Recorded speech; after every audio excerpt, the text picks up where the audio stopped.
O Senhor esteja convosco. Proclamação do Evangelho de Jesus Cristo segundo Marcos. Glória a vós, Senhor.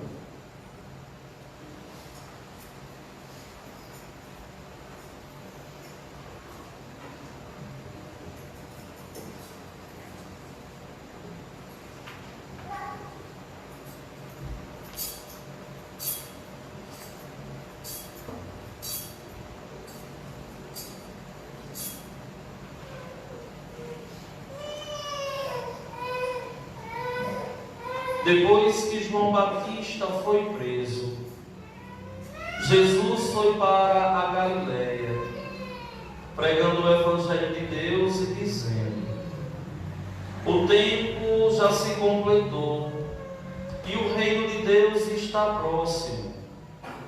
Convertei-vos e crede no Evangelho.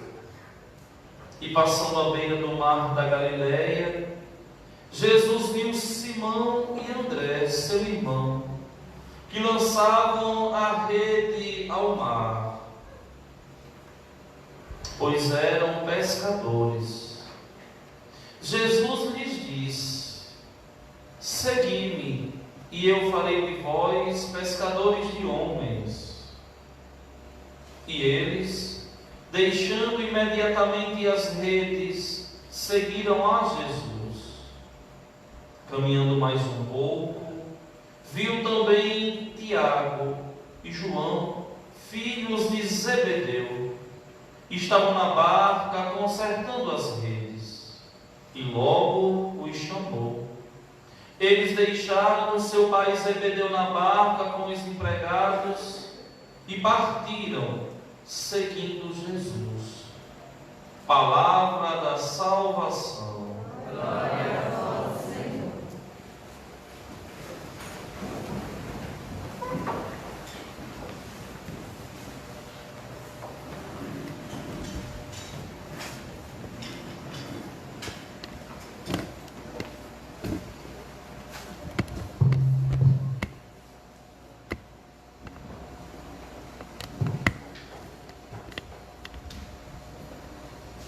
Meus diletos irmãos e minhas irmãs, estamos chegando ao meio da primeira parte do tempo comum.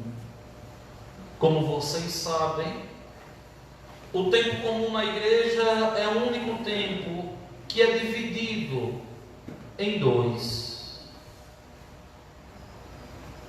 O primeiro antes da Quaresma e o segundo momento depois da Páscoa. Só que esse primeiro momento do tempo comum, o tempo da cor verde, a igreja utiliza esse tempo para nos catequizar a respeito da sua igreja, da igreja que ele veio fundar, nos catequizar a respeito do início do reino de Deus, que foi, que é, que continuará sendo anunciado a nós homens, filhos de Deus, chamados à eternidade. Observem que a história da humanidade sempre foi a mesma. Nunca teve um período na história que a humanidade fosse santa, mas sempre a humanidade pecadora, desejosa de se santificar. Quando nós paramos hoje para olhar o homem odierno do século XXI, nós somos tentados a pensar que esse mundo hoje é muito pior do que no tempo de Jesus. Cada tempo, os seus desafios, os seus pecados, as suas infidelidades e a sua pouca abertura e generosidade para com Deus. O homem de 2000 anos atrás não é mais santo que o homem do ano de 2021. A raça humana sempre raça humana, aberta para a eternidade, mas propensa à queda, e se não se converter, fadada ao inferno. Quando nós vemos a primeira leitura de hoje, nós vemos um oráculo de Deus exortando Jonas a entrar na cidade de Nínive e apelar para que aquele povo se converta. Um grande desafio para Jonas. Ele deveria adentrar a cidade de Nínive. Para atravessar essa cidade era preciso 3 dias caminhando. Daí a gente vê o tamanho da cidade. E enquanto ele atravessava, ele deveria anunciar o reino de Deus e exortar aquele povo a se converter. Uma numerosa população ser convertida por o apelo de um homem, enviado e escolhido por Deus.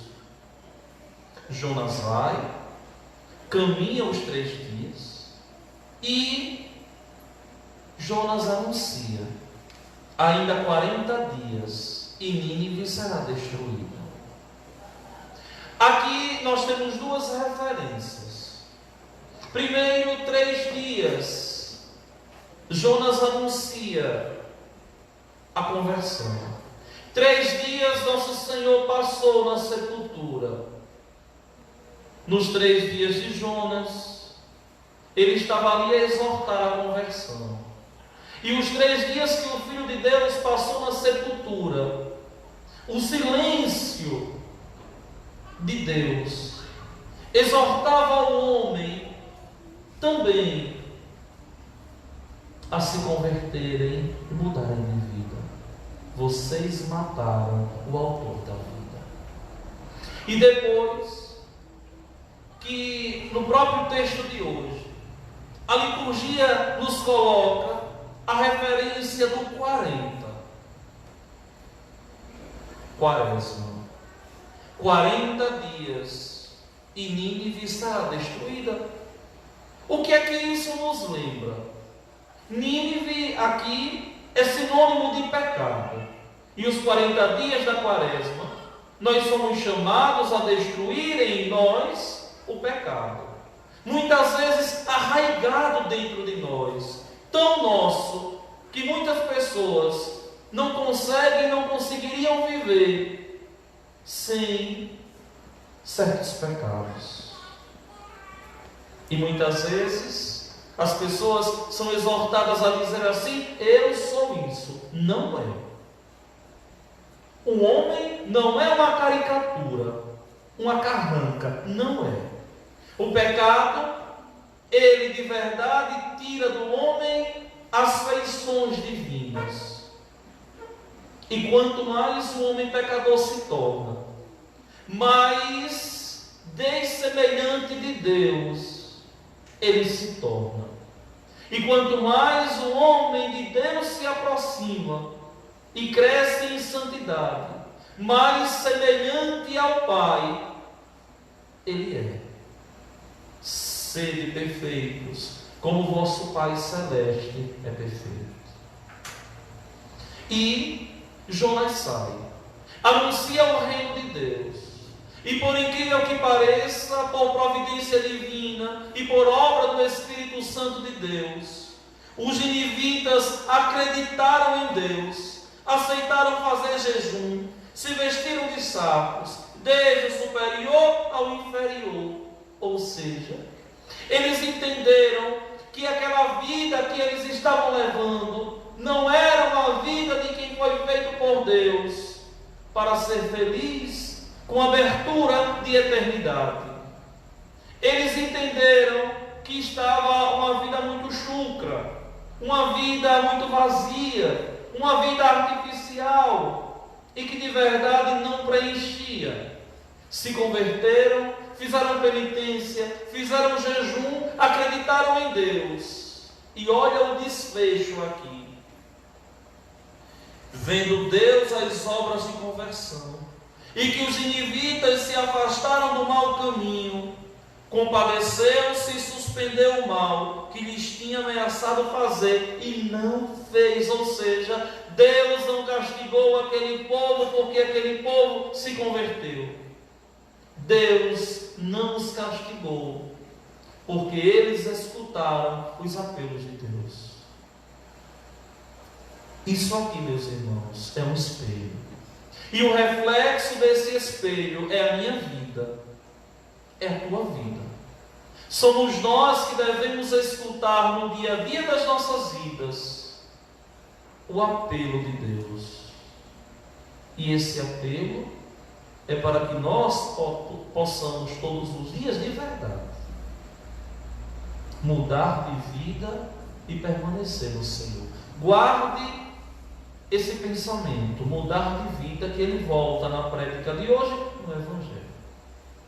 Agora vejam bem, na segunda leitura de hoje, São Paulo escreve àquela comunidade dos Coríntios, uma comunidade não diferente da comunidade dos Nínives, uma comunidade não diferente da nossa, com tantos pecadores, com tantas pessoas pecando, se afastando de Deus e se acostumando com a vida de erro. E Paulo escreve àquele povo: irmãos, o tempo está abreviado. Então, que doravante os que têm mulher, viva como se não tivessem mulher, e os que choram como se não chorassem, e os que estão alegres como se não estivessem alegres, e os que fazem compras como se não possuíssem coisa alguma, e os que usam do mundo como se dele não estivesse gozando, pois a figura deste mundo passa. Aqui nós temos que entender o seguinte: o coração do homem não se preenche com os prazeres do mundo. Pode amenizar a solidão, mas não preenche. É triste, é ilusória a concepção que se tem de que o homem será plenamente feliz aqui. Não será, porque a nossa felicidade está em Deus, nos céus. Aqui nós temos que trilhar um caminho bonito, que nos faça de verdade os céus alcançar. Mas São Paulo é categórico aqui no texto e muito preciso: a figura deste mundo passa, é ilusão. E o que permanece? O meu amor, o teu amor pelo Senhor. Meus irmãos e minhas irmãs, no primeiro capítulo hoje do Evangelho segundo Marcos, nós vemos o autor sagrado aqui, que nos mostra nosso Senhor pedindo para as pessoas aqui se converterem, abrirem o coração e mudarem de vida. Vejam os ninivitas, mudaram de vida e agradaram a Deus. Vejam os coríntios, que descobriram e perceberam que tudo neste mundo é vaidade, que nada tem constância. E agora nós temos que ver a nossa condição. O tempo já se completou e o reino de Deus está próximo. Convertei-vos e crede no Evangelho. Esse é o anúncio de Cristo por toda a região da Galileia. Agora, uma coisa interessante: o anúncio de Jesus não é diferente do anúncio de João Batista. Se vocês pegam esse texto aqui e vão comparar com a mensagem de João, vocês vão ver que é uma única mensagem, com um único propósito: a conversão do coração do homem, a conversão do coração humano para Deus. Convertei-vos e crede no Evangelho. Aqui nas palavras de Jesus, nós vamos dividir em 3 momentos. Primeiro, a exortação. O tempo se completou. Que tempo? O tempo da encarnação do Verbo. que os evangelistas chamam de plenitude dos tempos. Já se completou o tempo previsto.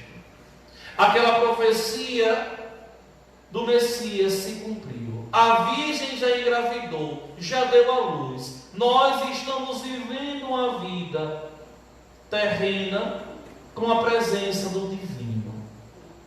O divino em meio ao humano. O extraordinário em meio ao ordinário da vida. O tempo já se completou.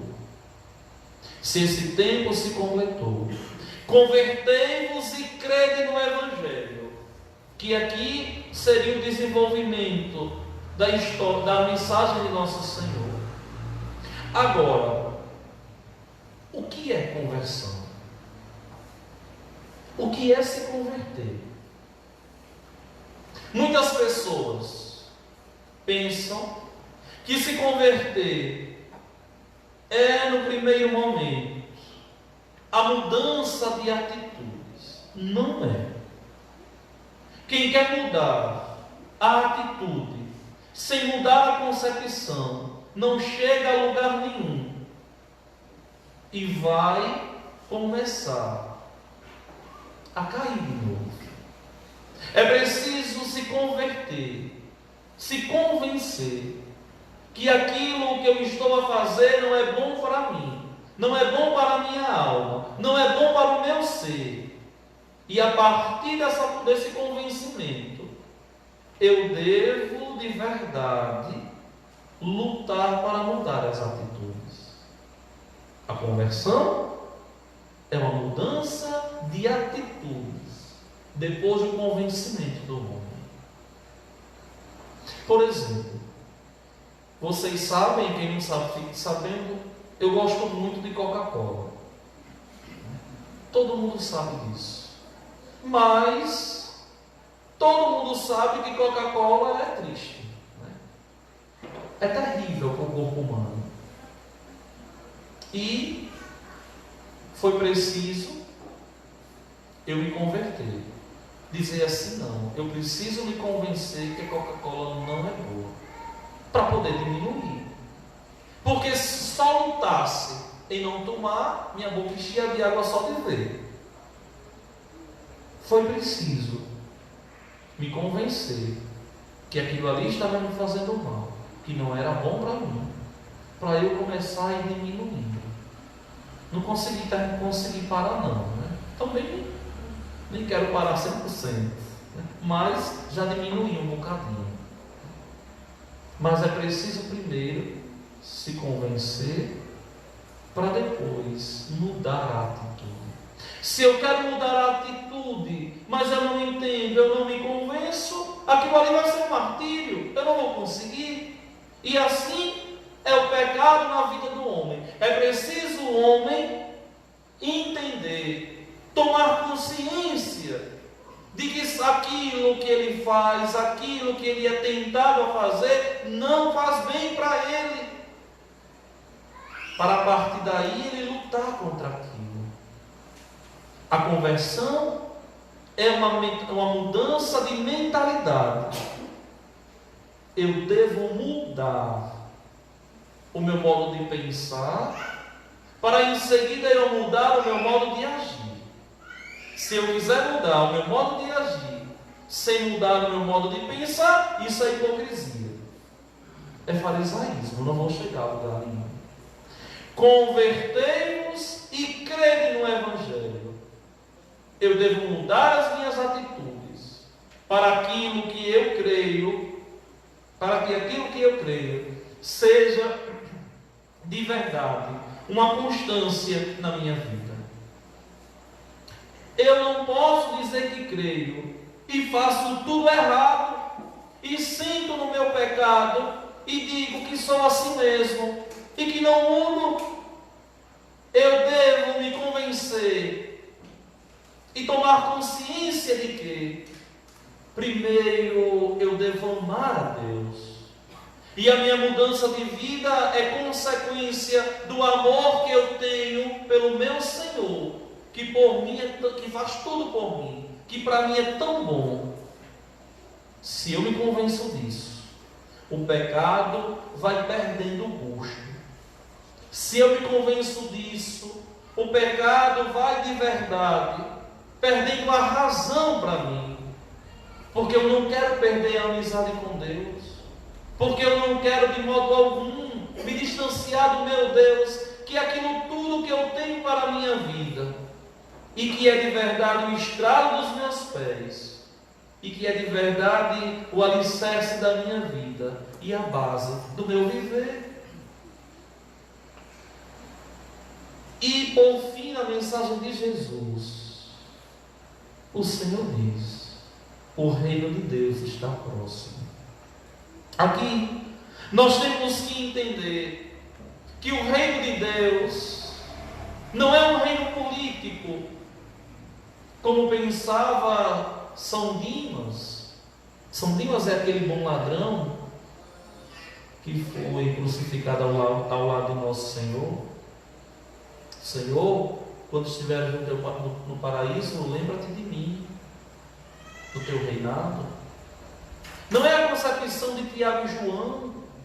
Senhor, quando chegares ao poder, coloca um à direita e outro à esquerda. Não. O reino de Deus aqui, minha gente, é a harmonia primeira que o homem perdeu quando pecou. Quando o homem pecou, ele passou por uma desarmonia e ele vive essa desarmonia. Por isso essa guerra do pecado nos puxando para baixo e a graça de Deus querendo nos levar para cima. O pecado nos desumanizando e a graça de Deus querendo nos tornar humanos a exemplo de Cristo. O pecado nos deixando feios, caricaturas de homem, e a graça de Deus nos deixando belos, a exemplo do nosso protótipo, que é Cristo Jesus. O homem foi feito à imagem de Cristo. Ele é o nosso modelo. E quanto mais o homem santo é, mas de Cristo se assemelha, humanamente falando, e do Pai se aproxima, divinamente falando. E quanto mais o homem peca, mais de Deus ele se afasta, mais diferente de Cristo ele fica. Só que vejam bem, essa mensagem de Jesus aqui é uma mensagem que até hoje a igreja continua anunciando. Vejam que não existe missa sem ato penitencial. Toda missa, o homem pede a Deus perdão. Ah, padre, mas a gente já chegou numa procissão e o Senhor já começou no oremos. Aí é um caso extraordinário, porque caminhar na rua louvando e bendizendo a Deus já ocupa o lugar do perdão. É o único motivo pela qual a igreja porta o ato penitencial. Só pedir a Deus perdão, ficar esperando o reino se completar. A gente faz sempre isso de joelhos, ao dizermos, contemplando a hóstia santa: vinde, Senhor Jesus, a minha vida, ao meu coração, a minha família. Vinde, Senhor. Isso que a gente pede. E crer, minha gente, é muito mais do que vir à igreja. É muito mais do que acreditar em Deus. É viver divinamente, todos os dias. É viver divinamente todos os dias em Deus, onde ninguém é capaz de roubar a nossa paz. Onde venha o que vier, a gente está em Deus. Se o bom acontecer, se o bem está acontecendo, a gente louva a Deus. E se porventura acontecer alguma coisa que nos rouba a paz e nos faz chorar, ali também nós temos que dizer: Senhor, mesmo assim eu te bendigo, eu te louvo. Poderia ser muito pior, Senhor.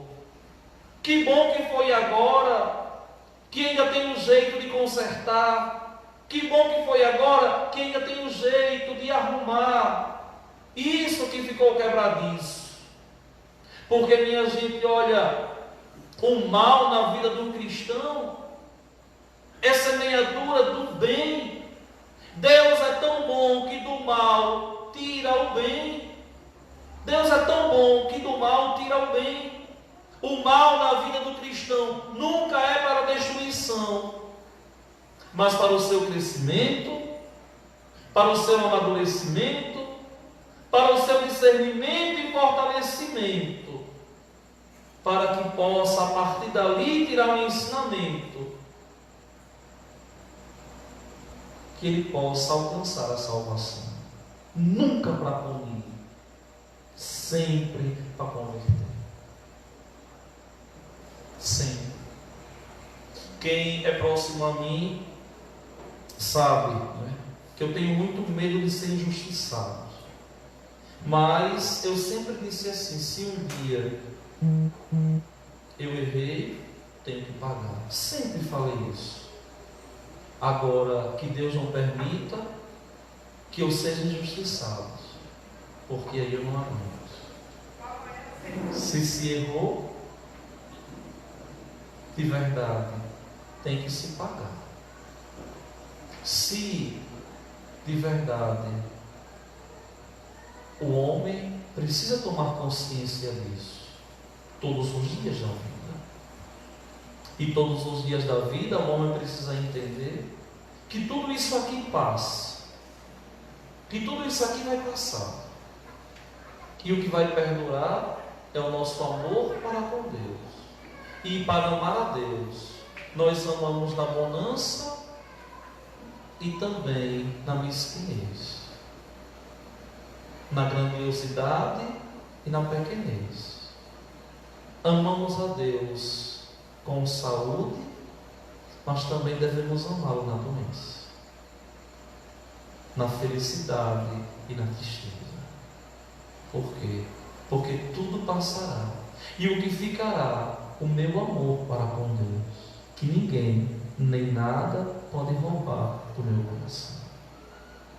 Ninguém nem nada. Depois desse apelo de Jesus, ele sai a caminhar. E como ele está a fundar a igreja, o primeiro que ele encontra é Simão e André, seu irmão, que lançavam a rede ao mar, pois eram pescadores. E Jesus lhes disse: segui-me, e eu farei de vós pescadores de homens. Como eu utilizei hoje o viés espiritual, esse evangelho já caiu essa semana, se não me engano, na segunda-feira, e eu usei o viés eclesiológico da igreja. Aqui nós temos que entender que esse segmento aqui não é só dizer um sim a Deus, mas esse seguir aqui é ser obediente àquilo que Deus me pede. Como é que eu sigo a Deus? Sendo obediente àquilo que Ele me pede. É mentira aquele cristão que quer seguir a Deus do seu jeito. É mentira, não é verdade, não segue. Quem segue a Deus é obediente aos regulamentos, aos ensinamentos da igreja. Quem segue a Deus é obediente às orientações do padre. O padre que segue a Deus é obediente às rubricas litúrgicas, ao direito canônico, à teologia da igreja, às vestes que a igreja nos coloca, o modo de viver, é obediente ao seu bispo, é obediente ao Santo Padre, o Papa. Isso é seguir a Jesus. Porque é muito fácil você dizer: eu sigo a Cristo, mas faz tudo do seu jeito. Isso é mentira. E olhem que eles aqui abandonam tudo e seguem a Jesus. Eles deixam as redes e seguiram a Jesus, ou seja, começaram a fazer na sua vida aquilo que Jesus fazia, viver totalmente no Pai. Caminhando mais um pouco, viu também Tiago e João. Esses aqui demoraram mais um pouco a entender o reino de Deus. Uns evangelistas nos colocam que a mãe deles pediu os melhores lugares, e outros evangelistas nos dizem que eles mesmos pediram outros lugares, melhores lugares. Mas na hora da resposta foram generosos. E estavam na barca consertando as redes. E Jesus logo os chamou. E eles deixaram tudo, inclusive o Pai, e partiram seguindo Jesus. Oh, minha gente, seguir a nosso Senhor é uma grande aventura. Seguir a Deus é uma aventura. Aquilo que antes nos dava prazer, quem segue a Cristo não tem mais o mesmo prazer. Aquilo que antes lá fora nos alegrava, a gente seguindo a Cristo não tem a mesma alegria. Aquilo que antes nos motivava, agora não motiva mais. Por quê? Porque nós estamos entendendo e compreendendo os verdadeiros valores da vida. E isso vai acontecer a vida toda. Isso passa pelo processo do amadurecimento. Muitas vezes a pessoa diz assim: quando eu era jovem eu fazia isso. Não é só porque era jovem não, viu? Era porque antes você não tinha a proporção que você tem hoje de Deus dentro do teu coração. A diferença está aí. Hoje Deus ocupa mais os espaços da tua vida. E você começou de verdade a dar valor àquilo que é importante e que vai te levar e me levar aos céus. Meus queridos irmãos e minhas irmãs, para a gente terminar a Divina Liturgia de hoje, não nos resta outro pensamento, se não meditarmos o pensamento de Davi no Salmo 24 hoje, que pede para o Senhor preenchê-lo, que trava essa luta do mundo de Deus. Está no mundo, está em Deus, está em Deus, está no mundo. E Davi, rezando a Deus, diz: mostrai ao Senhor vossos caminhos e fazei-me conhecer a vossa estrada. Vossa verdade me orienta e me conduza, porque sois o Deus da minha salvação. Não é o Deus da ilusão, da falsidade, da mentira, não, mas é o Deus da minha salvação, que me conduz pelos seus caminhos. Recordai, Senhor Deus meu, vossa ternura e a vossa compaixão, que são eternas. De mim lembrai-vos, porque sois misericórdia e sois bondade sem limites, ó Senhor. O que é que Davi diz aqui? Senhor, eu quero te seguir, eu me esforço, mas tem hora que eu não consigo. E na hora que eu não conseguir, Senhor, tenha piedade de mim, me ajude. Na hora que eu não conseguir, Senhor, me ajude, para que eu possa de verdade te seguir. Olha que coisa linda. Isso aqui somos nós, minha gente. Sou eu como padre, em meio às minhas infidelidades. São vocês, enquanto fiéis, em meio às infidelidades de vocês também. Só que não acaba aqui não. Ainda vem a preciosidade do Salmo hoje. E olha como Davi termina dizendo: o Senhor é piedade, o Senhor é retidão, e reconduz ao bom caminho aos pecadores. Ou seja, o Senhor não desiste, mesmo que alguém viva transviado, o Senhor não desiste. É por isso, meus irmãos, que não nos resta outro pensamento senão o pensamento de querer acertar, de crescer na fé, de viver todos os dias na graça de Deus, lutando para sermos fiéis. Porque mesmo que nós desistamos de nós mesmos, Ele de nós nunca desiste. Porque muitas vezes nós não sabemos nem o que pedir. E Ele nos conhece mais do que a nós mesmos. Que o Senhor, o bom Deus, nos ajude, nos proteja, nos guarde e nos fortaleça, para que um dia todos nós nos encontremos nos céus. Vamos ficar de pé e vamos juntos professar a nossa fé.